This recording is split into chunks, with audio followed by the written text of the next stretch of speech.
नवरात्रि की दूसरी देवी, ब्रह्मचारिणी की पावन कथा। नवरात्रि की दूसरी देवी ब्रह्मचारिणी की पावन कथा। माँ दुर्गा की नवशक्ति का दूसरा स्वरूप ब्रह्मचारिणी का है। यहाँ ब्रह्म का अर्थ तपस्या से है।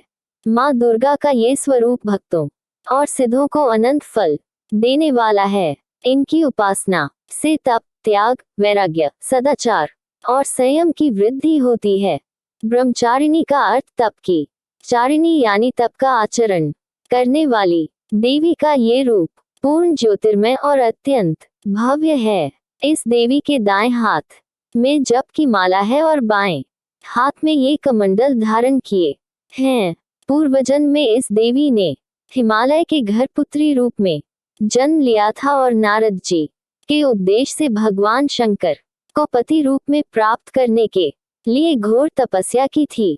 इस कठिन तपस्या के कारण इन्हें तपश्चारिणी अर्थात ब्रह्मचारिणी नाम से अभिहित किया गया। 1000 वर्ष तक इन्होंने केवल फल फूल खाकर बिताए और 100 वर्षों तक केवल जमीन पर रहकर शाक पर निर्वाह किया। कुछ दिनों तक कठिन उपवास रखे और खुले आकाश के नीचे वर्षा और धूप के घोर कष्ट सहे।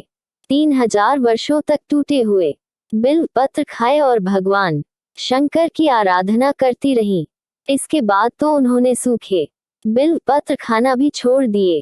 कई हजार वर्षों तक निर्जल और निराहार रहकर तपस्या करती रही। पत्तों को खाना छोड़ देने के कारण ही इनका नाम अपर्णा नाम पड़ गया। कठिन तपस्या के कारण देवी का शरीर एकदम क्षीण हो गया। देवता, ऋषि, सिद्धगण, मुनि सभी ने ब्रह्मचारिणी की तपस्या को अभूतपूर्व पुण्य कृत्य बताया, सराहना की और कहा, हे देवी, आज तक किसी ने इस तरह की कठोर तपस्या नहीं की। ये तुम्ही से ही संभव थी। तुम्हारी मनोकामना परिपूर्ण होगी और भगवान चंद्रमौली शिवजी तुम्हें पति रूप में प्राप्त होंगे। अब तपस्या छोड़कर घर लौट जाओ। जल्द ही तुम्हारे पिता तुम्हें बुलाने आ रहे हैं।